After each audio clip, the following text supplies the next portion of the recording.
Hello everyone. तो अब हम देखने जा रहे हैं पार्ट टू एसजेवीएन का, ठीक है, जो कि जूनियर फील्ड इंजीनियर इलेक्ट्रिकल का पेपर था। तो पार्ट वन में हम कुछ क्वेश्चंस देख चुके थे। Now we will do part two. तो यहाँ पर जो 39th का क्वेश्चन कह रहा है कि कौन सा कथन सही है, स्टेटमेंट का आपका बेस्ड क्वेश्चन है। और एचआरसी फ्यूज की बात कर रहा है, यानी कि हाई रप्चरिंग कैपेसिटी फ्यूज के एडवांटेजेस और डिसएडवांटेजेस के बारे में ये बात कर रहा है, ठीक है। तो देखिए, पहले आप देख लीजिए कि एडवांटेजेस और डिसएडवांटेजेस क्या होते हैं, उसी प्रकार से आप हिंदी से इंग्लिश कन्वर्ट करके आंसर को आप लगा सकते हैं, ठीक है। जैसे कि it clears high as well as low fault currents, do not deteriorate with age, having high speed operations, provide a reliable discrimination, require no maintenance, cheaper than other circuit interrupting devices, permit consistent performance, fusing operation is fast without noise and smoke। तो ये सारे advantages हैं आपके HRC fuses के। और disadvantage में क्या होता है कि after each operation they have to be replace. मान लीजिए एक बार कोई फॉल्ट आ गया तो उसको रिप्लेस करना पड़ता है, ठीक है, डिसएडवांटेज है। और heat wing produce by the arc में अफेक्ट द एसोसिएटेड स्विचेस। तो जो हीट होती है आपके यहाँ, फ्यूज लगा हुआ होता है आपके हाउस में, तो एसोसिएटेड स्विचेस होते हैं, उन पर भी ये क्या करता है, इफेक्ट करता है। सो आप ऑप्शन के थ्रू यहाँ पर देख सकते हैं कि एचआरसी फ्यूज का लाभ यह है कि उनका ऑपरेटिंग सिस्टम जो होता है फॉल्ट डारा के लगभग रेसिप्रोकल होता है, जहाँ पर एक पुनः तारयोज्य फ्यूज तथ्य इस नियम के अनुरूप नहीं होता है, ठीक है। अभी हमने देखा कि एचआरसी फ्यूज का नुकसान क्या है। नुकसान है कि इसकी कार्टेज को पूरी तरह बदलना पड़ता है, ठीक है। और एक पॉइंट आपके लिए इंपॉर्टेंट है, 0.5 mm डायमीटर का फ्यूज बिना गर्म हुए 15 एम्पियर तक लगातार सेंड कर सकता है। यानी कि 15 एम्पियर जो करंट है आपका फ्लो होगा, और 0.5 mm का जो आपका डायमीटर का फ्यूज होगा वो लगातार उसको मतलब बियर कर सकता है। ये इसके क्या है, एडवांटेज और disadvantages. Next question is also not tappable. Another next question, the process of adding impurity to an intrinsic semiconductor is known as। तो देखिए, हमने अभी कुछ क्वेश्चंस पहले पार्ट वन में भी देखा था, जिसमें आपका पी टाइप सेमीकंडक्टर और एन टाइप सेमीकंडक्टर का क्वेश्चन था। उसमें भी आपसे बोला जा रहा था कि आप जब डोपिंग करते हैं, यानी कि इम्प्योरिटीज को ऐड करते हैं, तो कौन सा आपका ट्राइवेलेंट इम्प्योरिटी के साथ क्या बनता है और पेंटावेलेंट इम्प्योरिटी के साथ क्या बनता है, ठीक है। तो देखिए, कोई भी इम्प्योरिटी को ऐड करना किसी भी इंट्रिंसिक सेमीकंडक्टर के साथ आपकी डोपिंग कहलाती है। नेक्स्ट क्वेश्चन, इससे पहले जो प्रीवियस क्वेश्चन था, that is related to some entrepreneurships, okay. Next है कि पाउली के अपवर्जन, यानी कि पाउली क्वांटम प्रिंसिपल जो होता है वो सिद्धांत बताता है कि किसी परमाणु, किसी एटम में उपस्थित प्रेजेंट 2 इलेक्ट्रॉन्स की चारों क्वांटम संख्याएं एक समान नहीं होती हैं, ठीक है। तो देखिए, कौन सा कथन सही है, तो पहला ऑप्शन आपका सही है, क्योंकि चारों जो क्वांटम संख्याएं हैं एन एल एम आप जो भी पढ़ते होंगे वो आपके बराबर नहीं होती। लेकिन मुख्य क्वांटम संख्या n वाले कोश में इलेक्ट्रॉनों की संख्या n स्क्वायर के बराबर होती है। यानी कि यह कह रहा चाह रहा है कि मेन जो क्वांटम नंबर होते हैं, ठीक है, n शेल कोश मतलब n शेल इलेक्ट्रॉन्स में जो इलेक्ट्रॉन्स की संख्या होती है 2n स्क्वायर होती है, ना कि n square. So option number 1 is correct. In this question, they are asking about the electronegative। तो which is the least electronegative? So यहाँ पर आपको ऑप्शन में लिथियम, सोडियम, रोबिडियम और सीजियम दिए हैं। तो 0.79 आपका सीजियम का होता है। सो आपका सीजियम क्या है, लीस्ट इलेक्ट्रोनेगेटिव। नेक्स्ट है आपका, which of the following statement is correct regarding unstable multivibrator. देखिए, अनस्टेबल मल्टीवाइब्रेटर आप जानते हैं, it has 2 output, okay, no input terminal, it has 2 quasi stable states, an external pulse is required to complete a cycle. अब हम unstable और multi bistable में देखते हैं, तो अनस्टेबल मल्टी वाइब्रेटर आपका जो होता है वो शिफ्ट करता है 2 स्टेटों के बीच में, इसीलिए वो स्क्वायर वेव को जनरेट करता है। तो एक्सटर्नल आपकी जो होती है पल्स, वो रिक्वायरमेंट नहीं होती। लेकिन in the case of bistable multivibrator, a trigger pulse is needed for the change from one stable state to another stable state, यानी कि 0 से 1 और 1 से 0।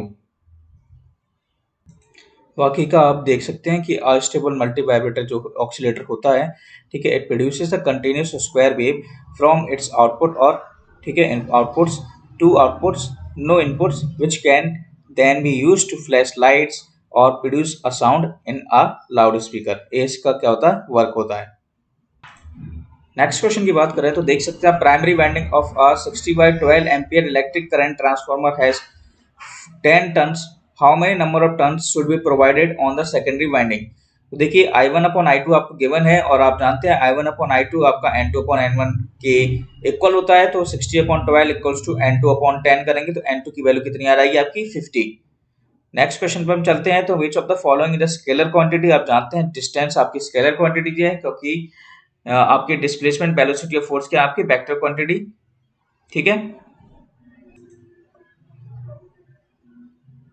नेक्स्ट है आपका question dash at a point due to charge distribution is the work done per unit charge when it is moved from infinity to that point. तो उसको कहते हैं पोटेंशियल या वोल्टेज। नेक्स्ट, निम्नलिखित में से कौन सा कथन सही है। देखिए फैराडे का नियम क्या कहता है, ईएमएफ एक परिपथ में प्रेरित होता है जो परिपथ से गिरे फ्लक्स के परिवर्तन के समय दर और परिपथ के घूर्णनों की संख्या के समानुपाती होता है। ठीक है, तो देखिए फ्लेमिंग का लेफ्ट हैंड रूल भी यहाँ पे बोला गया है। तो जैसा कि आप समझते होंगे हिंदी में यहाँ पर चीजें लिखी हैं, लेकिन फैराडे लॉ आप अच्छे से पढ़ते होंगे। इलेक्ट्रोमैग्नेटिक इंडक्शन का पहला लॉ कहता है कि जब भी व्हेन एवर कंडक्टर को प्लेस किया जाता है किसी वेरिंग मैग्नेटिक फील्ड में, तो एक इलेक्ट्रोमैग्नेटिक फोर्स इंड्यूस हो जाता है। यही यहाँ पर आपको डिफाइन किया गया है। अगर हम बात करें फ्लेमिंग के लेफ्ट हैंड रूल की, तो देखिए आपका जो अंगूठा होता है, ठीक है, और एक आपकी फोर फिंगर होती है और एक आपका मिडिल फिंगर होती है। तो मिडिल फिंगर आपको डिफाइन करती है करंट को, ठीक है, और वहां पे फोर फिंगर आपको डिफाइन करती है फील्ड को, और ये आपके मोशन को डिफाइन करता है आपका अंगूठा। ठीक है, तो इसमें देखिए अंगूठा गति की दिशा, तर्जनी क्षेत्र की दिशा और मध्यमा प्रेरित ईएमएफ की दिशा इंगित करती है। तो आप इसको चेक कर लेंगे जो भी लिखा हुआ है, तो इधर केवल वन ऑप्शन लिखा है तो आपका वो सही होगा। Next, SI unit of thermodynamic temperature. तो आप जानते हैं टेम्परेचर का एसआई यूनिट होता है आपका केल्विन। नेक्स्ट देखिए क्वेश्चन बोला गया है कि which of the following statement is correct regarding PN junction. ठीक है, तो when P region of PN junction is connected to the negative terminal of a battery and N region is connected to the positive terminal of the battery, it is known as forward biasing. तो देखिए P region आपका positive terminal में connect होगा और N आपका negative में connect होगा battery में, तभी आपको वो फॉरवर्ड बाइसिंग कहलाती है। ये रिवर्स बाइसिंग के बारे में यहाँ पर लिखा हुआ है ऑप्शन के अंदर। जब P type semiconductor suitably joint होता है एन टाइप सेमीकंडक्टर से, तो the contact surface is known as a PN junction. ठीक है, तो आप जानते हैं पीएन जंक्शन कैसे बनता है, जब पी टाइप सेमीकंडक्टर और एन टाइप सेमीकंडक्टर एक दूसरे से ज्वाइंट होते हैं सरफेस के अक्रॉस, तो वो क्या कहलाता है आपका पीएन जंक्शन। नेक्स्ट क्वेश्चन के अंदर आपसे पूछा गया है how many laminated electromagnets does induction wattmeter has. तो देखिए इंडक्शन वॉटमीटर के दो लैमिनेटेड इलेक्ट्रोमैग्नेट्स होते हैं जो कि बाउंड रहते हैं आपके किससे, कंडक्टर से। ठीक है, जिसको हम बोलते हैं शंट और सीरीज मैग्नेट। तो ध्यान रखना आपको शंट और सीरीज मैग्नेट्स जो कि बाउंड रहते हैं कंडक्टर से।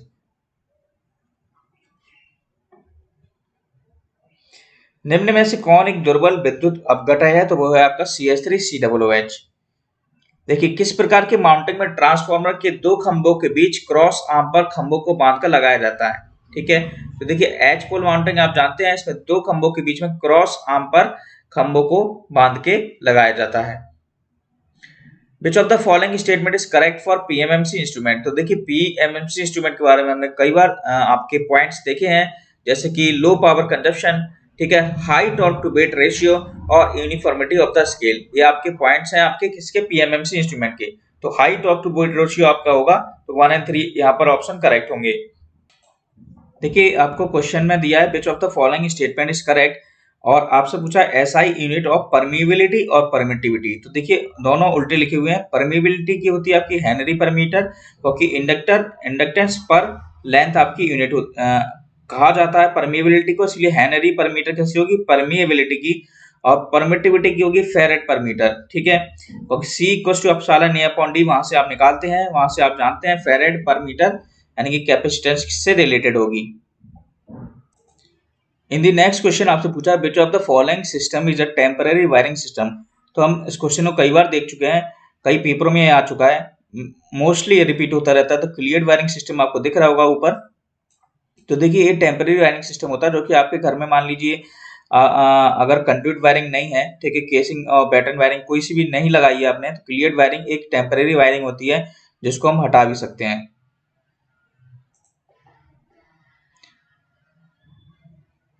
फ्लैट टाइप अर्थिंग के लिए निम्नलिखित में से किसका उपयोग नहीं किया जा सकता है? तो देखिए फ्लैट टाइप अर्थिंग होती है, ठीक है, उसमें आपको यहाँ पर लिखा हुआ है कि 600 mm into 600 mm into 12 mm आपको लिखी है ढलवा लोहे की प्लेट, ठीक है, आकार के तांबे की प्लेट, आकार के गैल्वेनाइजेशन लोहे की प्लेट। तो यहाँ पर आपकी टर्मिनोलॉजी के साथ साथ आपको लिखी हुई है कितनी लेंथ होनी चाहिए, ठीक है।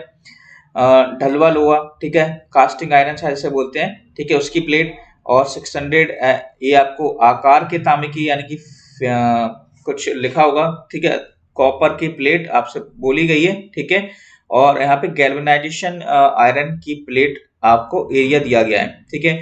तो शायद इसका उपयोग नहीं किया जाता है आपके मिक्सचर की प्लेट, ठीक है, मिश्र धातु, ठीक है, अलाव अलाव की बात कर रहा है, तो वहां पर ए लेंथ का यूज नहीं किया जाता होगा।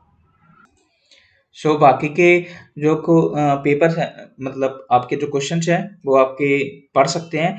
और ये पेपर आपको रात तक टेलीग्राम ग्रुप पे, ठीक है, मिल जाएगा।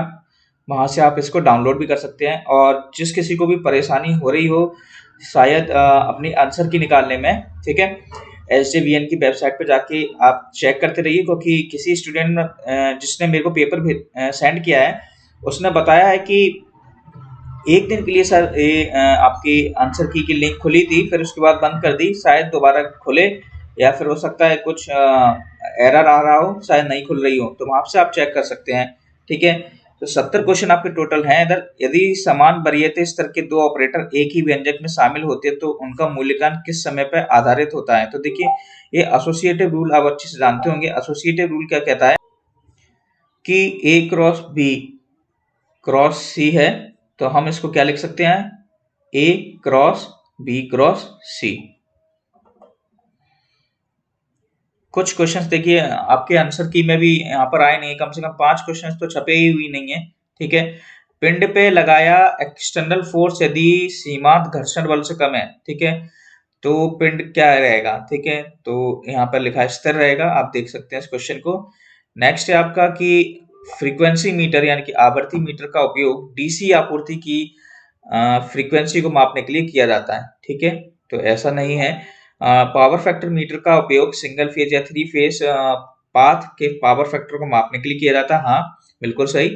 किसी बिजली उपभोक्ता को दी गई अवधि में आपूर्ति की गई बिजली को पंजीकृत करने के लिए बिजली की मीटर की उपयोगिता किया जाता है, बिल्कुल सही बात है। तो ऑप्शन 2 और 3 क्या होंगे आपके? सही होंगे। नेक्स्ट आपका कि before connecting an alternator in parallel with bus bars which of the following conditions are to be fulfilled? तो देखिए the generator voltage of the incoming alternator should be more than the bus bar voltage. ऐसा तो हम नहीं कह सकते हैं। Parallel connection of the alternator के केस में ऐसा नहीं होता है। The frequency and phase sequence of the voltage of the alternator should be same, ठीक है, एज स्टेट ऑफ बस बार वोल्टेज। तो जो बस बार का वोल्टेज है वही हमारा आपके सेम होना चाहिए frequency of phase sequence voltage का ऑल्टरनेटर के, ना कि in the case of generated voltage ज्यादा होना चाहिए। If they are equal then we can say that both options are correct. In the next question, which of the following statement is correct? देखिए power factor एक ratio है आपका power consumed by the circuit to the total complex power. आप जानते हैं power factor को कैसे represent कर सकते हैं? पावर फैक्टर आपका P अपॉन S, ठीक है, यानी कि power consumed by the circuit upon total complex power जो कि S से डिनोट किया जाता है।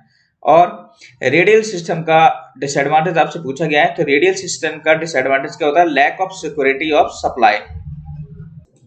तो देखिए आप जैसे कि जानते होंगे रेडियल सिस्टम क्या होता है? रेडियल सिस्टम तभी आपका यूज होता है जब आपका सब स्टेशन जो होता है, ठीक है, या फिर हम कहें जनरेटिंग स्टेशन जो होता है, जनरेटिंग स्टेशन वो लोकेटेड हो आपके कहां पर?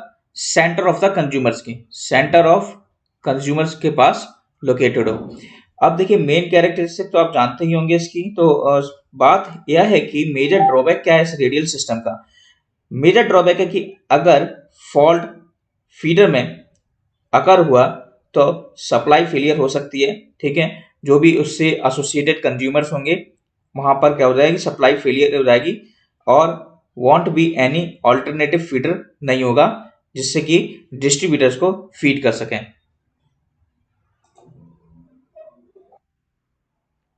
निम्नलिखित में से कौन सी बल की यानी कि फोर्स की इकाई है, यूनिट है, तो किलोग्राम मीटर्स पर सेकेंड स्क्वायर। देखिए, विच of the following is the property of ideal operation amplifier. तो आइडियल ऑपरेशन एम्पलीफायर के केस में आउट इनपुट इम्पीडेंस क्या होता है, इनफाइनाइट। तो ये तो आपको याद ही होगा, रटा सा होगा कि infinite input impedance and output impedance is zero. और कई सारी प्रॉपर्टीज आपको पढ़नी होंगी आइडियल ऑपरेशन एम्पलीफायर के बारे में। तो देखिए, सीरीज हमारी चालू है, थोड़ा डिले होता रहता है क्योंकि बिजीनेस की वजह से। तो सारी जो ऑपरेशन एम्पलीफायर मतलब अलग अलग जो सब्जेक्ट्स हैं उनके भी हम डिस्कशन कर रहे हैं।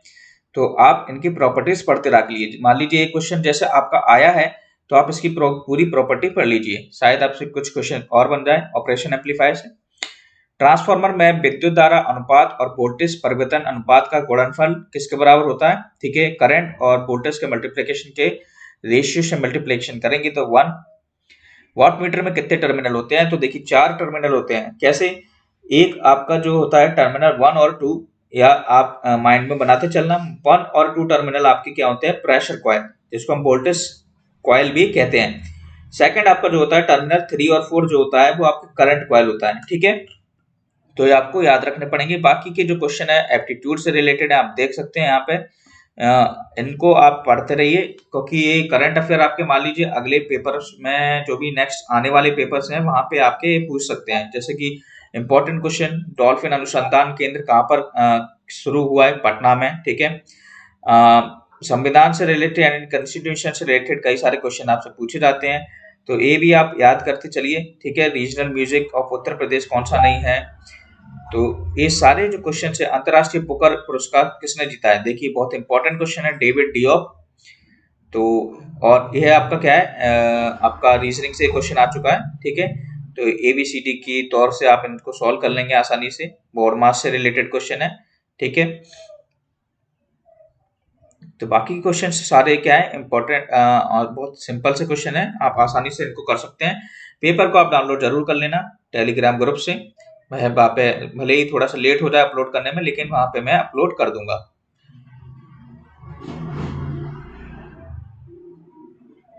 इंग्लिश भी आपका इस पेपर में पूछा गया है।